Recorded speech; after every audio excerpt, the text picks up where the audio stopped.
Realistically, is how can I do this and talk and not let that come into how that can. Sorry, Adam. Woo!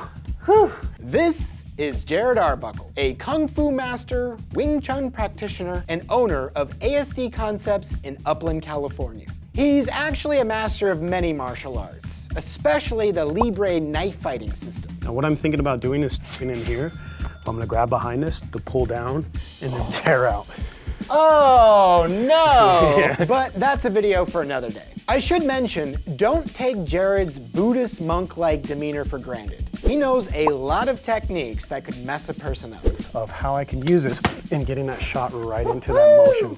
I went to see him because I became intrigued with Wing Chun after my dirty boxing video I did with Cliff Odette. Many people in the comment section pointed out how similar Cliff's street fighting methods were to Wing Chun. So I wanted to learn more and see if Wing Chun could make me better at self-defense, and if there were any dirty techniques I could glean from it. What would be the first thing you would teach me about Wing Chun in terms of self-defense? One of the most valid and powerful things is kind of how to structure a punch differently. Okay. I think if we come from a more combat sports thing of looking at boxing, of how we throw punches and stuff like that. Yeah. There's a lot of elbow flaring, there's a lot of torque generation. Yeah. Where Wing Chun is kind of using a lot of different body mechanics on how to do that. For instance, where if I was going to throw a cross, and I'm going to use a southpaw lead so the camera can see, is a lot of times I'm going to use torque to get that. So if I aim for here, I'm using that to turn over. Yeah, okay. So with Wing Chun and stuff, my elbow wants to stay down. Okay. So when I do this, this allows me to get that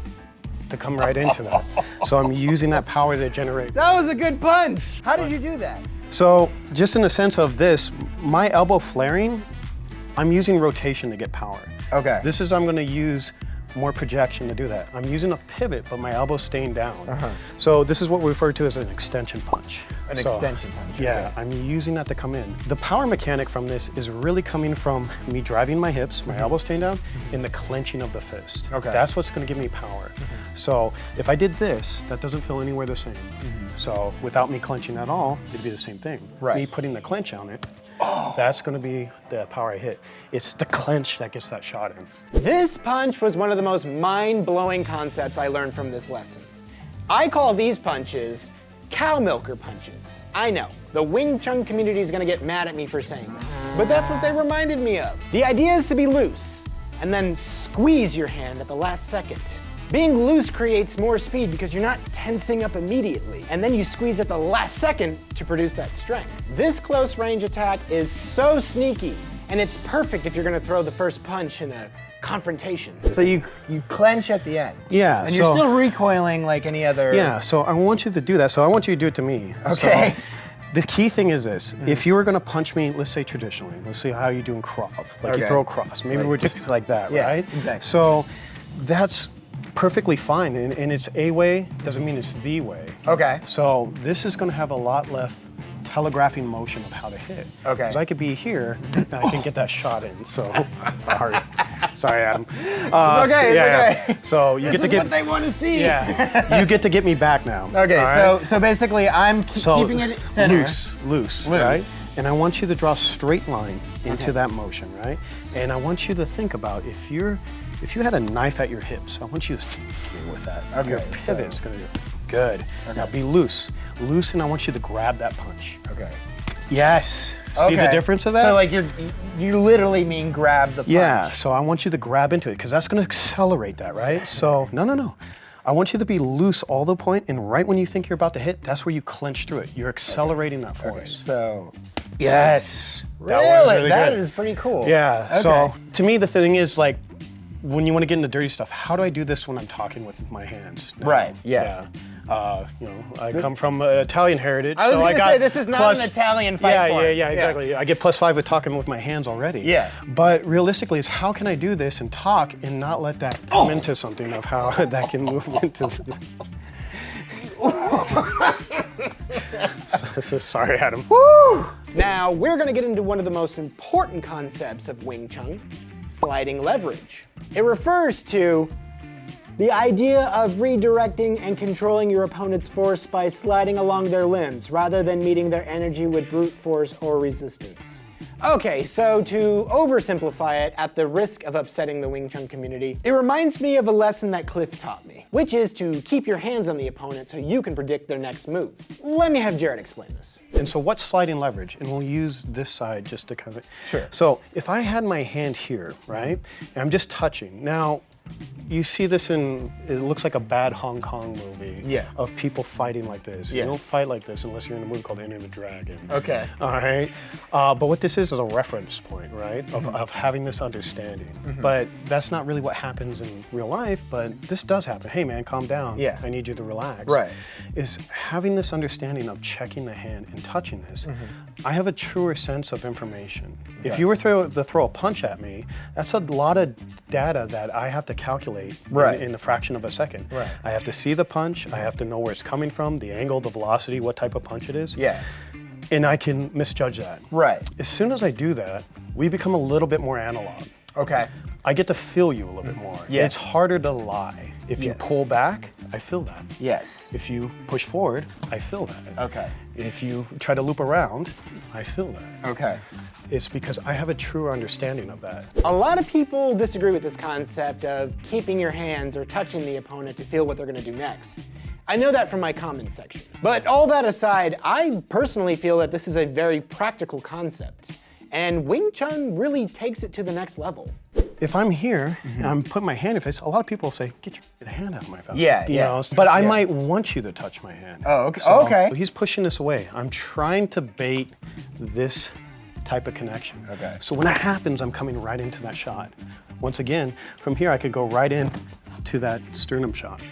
So if I feel that, I'm baiting that energy, and then boom, and I'm using that to come into that shot. And once that happens, I have the ability to kind of keep him and not detach from him. So when I do that, a lot of times is I could step on that foot. From here, this allows me a perfect shot for oblique kick where I can do that. So I'm gonna get off Adam's foot so we don't have to go to the hospital. But realistically, what I'm doing is I'm using this, and what I'm trying to do is blow through that. If I'm too flush, this doesn't have any power, and then I don't have the right angle to get that kick. So when I'm here, this gives me a really good angle of how I can get that. So I don't want to be too flush on this. Also, right now, in a sense, it gives you more of a target to counter. You could still have your cross available. So from here, this is a lot harder to hit. I can kind of go into that. There's definitely a lot of fine motor skills that require a little bit of training. You know, you got your hand in my face. I'm trying to move this. You're gonna come under that. You're gonna get that throat chop. And then, right from here, this is where I would step and then punch. Step on my foot, then punch. And then you do the... I would like you to attack the same leg. Attack the same leg. Why? This one's more compromised. And by how much you push... it's closer too. So when you grab my foot, might be stepping really wide to keep my balance. But for those who don't want to train as much, there are ways to make this more coarse and dirty. Maybe if I just decide to push someone, is if I step and push someone, that gives that foot back, right? So it really, he's gonna take every fiber of his being to really focus on staying up. He doesn't want to have his ankle shattered. So this might be a little too far. This is something that's always going to be closer, and it's a lot more compromised than that. Why? Because this is almost a straight leg. That is filthy. That is so filthy. You know, that being said, of me doing that is I can use that to start putting back into it. So having that understanding of how we can keep attacking something. I could be kicking this to this. This could also be to the groin. You know, this could be to the far leg if I need to.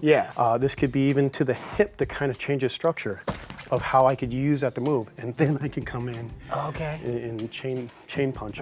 So we went off a little bit into the weeds there with the oblique kicks, which are really cool and quite honestly deserve their own video. But the whole point is to stay attached to your opponent until you're ready to set up the next thing. Jarrad also had a very controversial take here too, on where he finds Wing Chun to be the most practical. And it's not punching, striking, or trapping. Where Wing Chun really shines, and this is kind of a controversial take, is not so much in the striking or trapping, but where I utilize it most is the upright wrestling.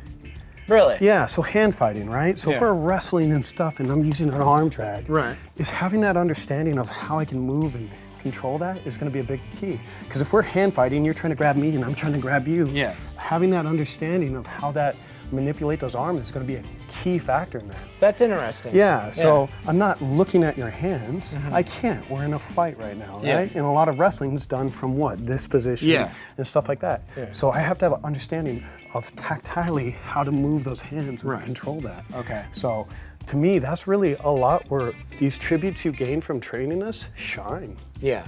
So any wrestler's like, take some Wing Chun. You'll get a lot of interesting tactile sensation. Your hands become antennae. That is very interesting. So you recommend wrestlers take Wing Chun? Yeah. If you ever played like a golf simulator game, you know how it has the swing meter? Yeah. You have to have your tension in a certain level that I can't be too tense, nor can I be too loose.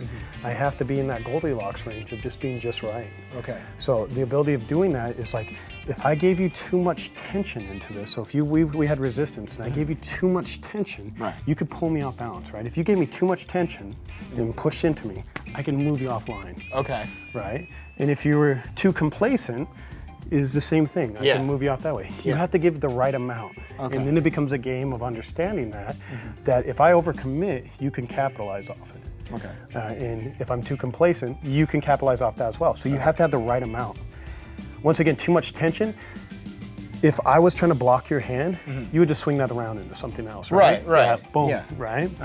The same thing if I just collapse that in and I trapped your hand. There needs to be a level of having that understanding. I can't give you too much of this. Okay. Right? Because if you move your hand a certain way, move it any way, I have to have that understanding of it. Got it. Okay, I see. Yeah. I see. One thing we also went over was the Wing Chun stance, which, no disrespect, Wing Chun practitioners, but it's a little goofy. So Wing Chun stance is, so they have a very funky stance of knees in, and you kind of see this kind of thing. Yeah. And so if I go, hey man, I don't want to fight. One, it certainly looks like I want to fight, and two, it also looks like I want to get beat up. Yeah. You know, but realistically, what is that kind of, if we put this into more a kind of progressive things, it's me talking like this. It's me controlling this. This is my fighting stance right now. Okay. If I'm in it like that, whether I have a neutral, a right lead, or a left lead, a lot of Wing Chun is very linear striking. They have a very interesting belief that you don't really want to cross your center line when you punch. So this idea of the center line is a very important concept in Wing Chun. I'm not going to go into a whole lot of detail because it's sort of outside the scope of this video. We're trying to look at Wing Chun with self-defense eyes, but we'll cover it briefly because I do think it holds some value in a self-defense situation. That idea of controlling center line, of just me being able to control those arms and stuff. So if your hands are out and stuff, of me being able to move that, it's going to be a big thing. Okay. So how can I use this to kill that line, or use this to kill that line? I want to control that center line. I want my center line on you. I want your center line of facing away from me. Okay. So that's going to be a lot harder for you to generate power. I see. Yeah, my center line. Okay. Yeah. The center line thing is starting to make more sense now. Right. Yeah. So if you're facing away from me and I don't allow you to move your center towards me, most of your punches and strikes, They're though not can gonna hit have me. any power. No. You need to create torque to do that, to get back into me, right? Right. So their whole idea is like, I want to have a dominant position. I want to have air superiority. So that ability of moving offline, or moving offline, is I want to use that to kill that line. Okay. So. Okay, let's dive into some more wacky things about Wing Chun, like chain punching. To be honest, I always felt that it was sort of a parlor trick with no actual value in self-defense. But I think I'm kind of wrong about that. The idea is just with the same thing we did of that hit, is how can I do that of him coming into that? So how can I use that to move into that? Okay. So the same thing of, if I'm hearing something, that punch happens, so in one of those punches, of me coming in, is I can use that to kill that arm and continue that shot. So it becomes like a chainsaw, is I'm using this to drive. Do you think that chain punches are effective? I do in a certain sense. Now, if we're boxing or something, no, I don't think it's effective in that range. No. And I think this is where a lot of, you know, the self-defense community and the combat sports community don't really get along. We're in this kind of field that maybe we don't know it's going to kick off. Maybe he's decided to hit me. Maybe I've decided to hit him. Right. But we're unaware. I don't know if this is going to happen or not. I might still have a sliver of chance of de-escalating it. Okay. But maybe you've made your decision. Oh, he's trying to slug me. So when that happens, this is something where I feel sad because once again, I'm trying to control this, right? Yeah. As soon as that punch happens, I'm using that to come through. Okay. So my ability to control the arm in the center line is going to be a very important thing. Okay. So being able to do that, of how I can hit and try to still trap that and drive is going to be the key to kind of trapping that arm. I'm trying to compress you down and down and down. 1, 2, 3, 4 of how I can use that to continue the attack. And you're pulling your punches there too. I'm not trying to blast you on this. And I'm realistically, these should be ramping into the chin. So these things should be like shotgun blasts of continuing moving back and doing that. Okay. However, I think if you want to fully utilize chain punching, you need to train the sliding leverage concept that we went over earlier. Okay. So if I push you, chances are you're going to probably push back into my hands. Yes, exactly. So a lot of times by that happening is I can go right into those shots. Woo! So you need to sneak these punches in to throw your opponent off guard and to turn their head into a speed bag. We come in, I get that punch, boom, like this, right from turning this, I'm gonna use that chain punch right on the jaw and I'm gonna hit it like a speed bag. That's a bad day. Yeah, right. And so for the chain punches, are we still squeezing our hands? Absolutely, and this is really gonna be So you're like milking a cow constantly in Wing Chun. I've never thought about it like that, yeah. That's the cow milker punch. Yeah. When I do this, it's the acceleration of the punch. So if I'm already tense, I've already used a lot of that energy. Okay. I have to be loose until that clinch. And so each one of those is me going from a complete loose into a tension. Okay. And that's really how, to me, you're gonna generate power with these punches. Right. So that idea, and once again, keeping these on center lines, and it's more of almost think of like a stationary bicycle. Yeah. So the more Jarrad was teaching me, the more I understood why people were commenting those things about Wing Chun in my past video. Like, for instance, did you know there's a little bit of Wing Chunginess in boxing? You will see a lot of Wing Chun concepts even in boxing. Okay. So we have this motion called Bong Sao, which looks very esoteric. So if you were going to punch, I'm using that motion to come into that, right? Okay. And so I'm using this. But Bong Sao? Bong Sao means like a wing arm or wing hand. That's pretty cool. Okay. And so you look at that and you go, that'll never work. Yeah. Right? And let's go to boxing. You see in like a Philly shell, this be utilized all the time by like Floyd Mayweather. Yeah. So when that punch happens, I'm using that to come right back in of that kind of same motion. So you'll see the same do it on this shape. side. So yeah. Boom, of how I can use that. So I could use this, and a lot of times I can go right back into how I'm doing that before. Okay. So is it gonna be this very nice, precise, esoteric thing? It's absolutely not. Yeah. But it could be something where if that punch happens, I'm using this and coming into that. Okay. So you will see things that are crossover if you have the keen eye for it. Yes. Next, we talk about how Wing Chun guys do palm heel strikes. Personally, I feel that the Wing Chun method of doing a palm heel strike is actually a lot more practical than the way I was taught to do it in Krav Maga. Before I get into that, let me get my safety gear on. I'm really a fan of heel palm strikes. So if we're into this, a big thing that I like, if he's guarding his face, of the ability of how I can use it and getting that shot right into that motion. So keeping that elbow in, and what I'm doing is I'm hitting with the heel of this. All right. I could do the same thing on the other side of how I can hit into that. So quick motions, but the structure is there of how I can hit with that. And putting that right on either the orbital of the eye, under the jaw, there's a good chance of shattering a lot of things. Okay. That could be off a punch even, of how I can use that into that. Punch off that side, I can use that to come in. So if that punch happens, I can use this to bring that down. So I can anchor and then come into that. Nice. So one thing I really like about kind of anchoring motions is as that punch happens, driving this down, hitting that, and then coming right back into it. Okay. So things that could happen, that guard comes 1, 2, 3, and then as I can continue through on that shot. All I'm gonna do is move this offline. I'm gonna control my center line. It's punching me right here. All I need to do is this. That allows me to get that line. I could drop that, hit that back into that. Okay. And so you could kind of see with this type of punching, we don't need a lot of distance to hit. A lot of times, that can come right from the motion. You're right. Yeah. So it's not something where I have to chamber a lot. I could generate a lot of power from here to here.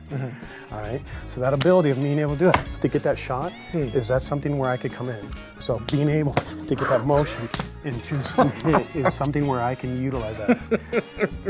All right, break. Break. Okay, so how are they different? Well, remember those cow milker punches we discussed from earlier? Now, with the punches, obviously we have our milkers. The milkers.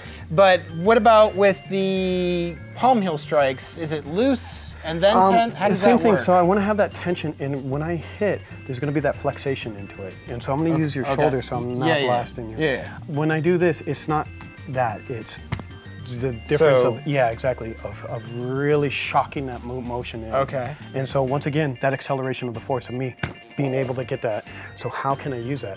I can't have tension in my arm. If I have tension, that feels completely different, huh? Yeah. Completely different. Yeah. And it's loose. This is what the power I'm doing it at. And that's the power, is I'm just getting that whip at the end of it. So like. Yeah, now a little bit more drive with your hips. Better. Okay. Again. Yes. All right. Yeah. So it's just. Yeah. And so we're not generating power through muscle. We're generating power through acceleration of that clinch, right? Yeah. If you made it this far into the video, I just want to let you know that I love you. And if you did make it this far, comment "Winners never quit," because you are all winners in my book. I love reading your comments, by the way. Here's my favorite one from the last video I put up. Now, here's some bonus techniques for you. Jarrad practices multiple forms of martial arts. Wing Chun is just one of many. He showed me some dirty boxing techniques that he combines with Wing Chun. And the results? They're fantastic. I also like to do a lot of dirty boxing techniques. Okay. Especially attacking the legs. Okay. While we're dealing with this, your attention's up here. A lot of times that allows me to be able to extend the knee. So, yeah. So a lot do of that again. Here? Yeah. I can use that to start doing that. What I'm trying to do is hyperextend the knee. Oh, okay, so that's your actual game. Yeah, I just, you not knowing what's going on. But watch, I step with my heel, and that's what's gonna be something to do that. So this can go anything from a kick to that. I can use a kick to that, to sweep, as I can come into that. That's nerve-wracking, but okay. There's aspects of Wing Chun that can be utilized, right? But this being able to, why not fight from a secondary front? That's what I'd always argue. Okay. So if we're doing all this stuff up here and hitting, well, why shouldn't I attack down there too? Yeah. Maybe I throw that hand up to make you flinch. 1, 2, 3 of how I can use that to come back into that. Okay. So that plays a big thing. So I'm a big fan of attacking the low line and the high line simultaneously. Okay. I will use this in terms of we're not at a range of each other, of how that can come in. That's so cool. Yeah, and all I'm doing is putting my foot down. Yeah. Just so I want you to use your front foot. Okay, so. Yeah, boom. Yeah. And then when you put your foot down, you're gonna do the same thing you did before. So, as I kick. Boom. Yes. Okay. Yes. Okay. Try that again. So. 1. Yes. Good. This is meant to draw attention. Yeah. So if I'm at a range where this stuff comes in, is now I can get to where I can hit. I can use that to come through. Yeah. It plays a big key. Thanks for watching the video. Please like and subscribe. It helps a new channel grow.